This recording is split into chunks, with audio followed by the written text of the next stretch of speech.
think we're in a situation where diplomatic solutions are going to be quite difficult to achieve. We are seeing Iranian leadership speaking a little bit about that. At least here, we're being reported in the United States, where it appears that they're working on trying to kind of calm things down and come up with some kind of solution.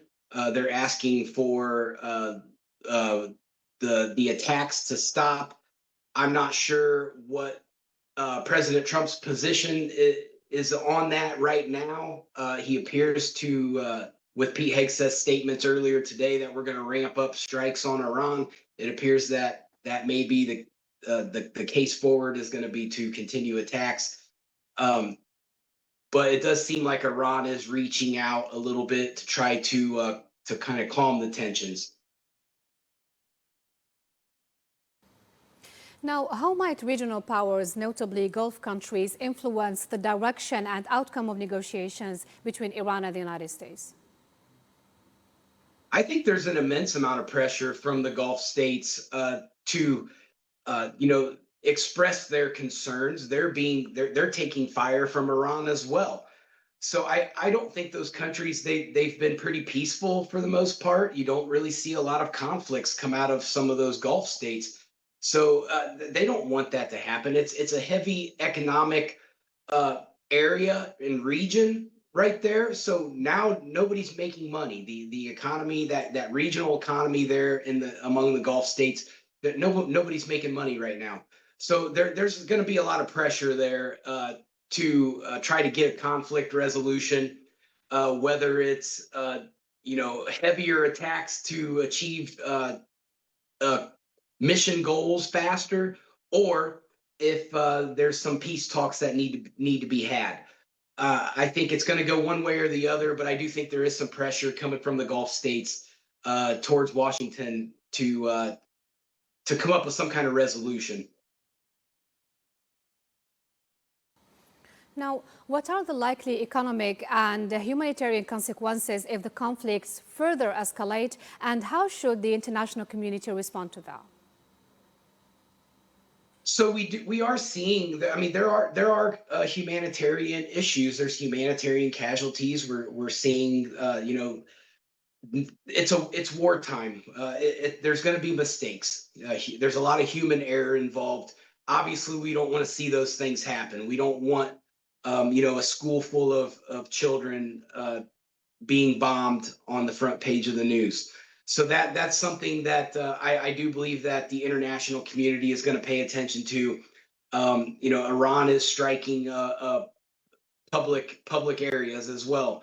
So we want to try to figure out how to get that to not happen. Whether it's creating an evacuation process.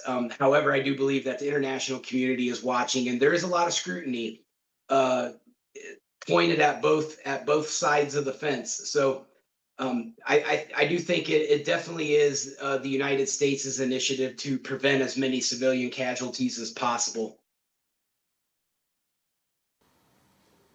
Can you hear me, Erik? Now, Erik, it's been a week and we have seen the impact of the conflict on the region. Now, how might civilian population in Iran and across the region be further affected if hostilities continue? Well, we're going to see a lot of commerce get interrupted. That's going to be the major one. We're already seeing fuel prices skyrocket here in the United States, significantly higher than what they were 3 weeks ago. So we're seeing that commerce interruption, which is a huge issue. What 20 to 25% of the world's oil comes out of that region. So if the oil's not moving, there's a lot of energy problems. So I do believe that when it comes to the economic side of it, that's going to be an issue. Now, geopolitically, it's also an issue. A large-scale war that is a regional war. However, it's borderlining a world war. That's going to cost countries money, and I don't think a lot of people saw this coming as fast as it has. So people have not, political leaders have not budgeted for this type of event, um, especially where it's going to be a lot of aerial and naval expenditures. So it's going to take a hit economically throughout many countries, throughout the Gulf region. Uh, it, Economically, it could be a disaster. What about the civilian populations, Erik? The civilian populations, I would like to think that if that the leaders of these civilian areas know that a war is going on and there would be an evacuation process. I know that that doesn't happen all the time, but I would like to think that they would like to get out of the way of the war if they know that there are targets in the area, and that may not be the case. The civilian areas may not know that there's military targets in their area. If they do know that, I would like to think that they would evacuate those areas and stay away from where most of the bombings are happening.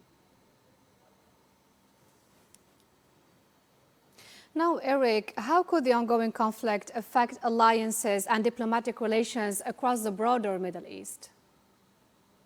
So when you look at the alliances in that region, Iran, even though they had massive sanctions placed on them, they were still backdooring goods throughout the Gulf states. A re-export kind of situation. We know that especially in Jebel Ali in UAE, it acted as Iran's de facto logistics hub. So we knew that these things were going on, and we somewhat allowed it to happen because of our relationships with UAE, with Saudi Arabia, with Bahrain and Oman.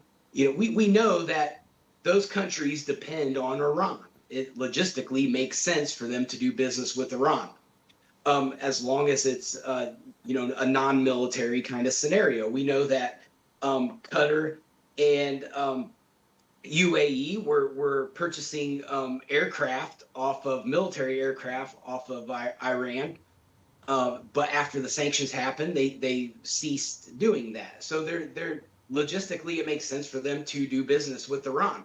Now, with Iran firing on those countries, it's going to change it's going to be hard for me if I'm the Saudi prince. I'm going to think twice about doing business with Iran because I can't trust them. If there's an issue, they could start bombing our civilian areas. So I would have a tough time there, really putting a lot of trust into Iran after this all kind of concludes. I would like to see that region, experience a kind of normalcy. I think President Trump would like to see that region spend time building relationships amongst each other rather than fighting. There's a lot to gain out of the Middle East economically and geopolitically. President Trump has made it a point to make the Middle East a high priority for him with the Abraham Accords and some of the trade deals that he's made with many of the countries in the Middle East and the investment that some of them are placing in the United States. So we want to see these issues conclude. However, it's going to come down to if Iran wants to cooperate globally with many of the countries, especially in the Gulf region. Thank you so much, geopolitical analyst Erik, for being with us live on Asia One.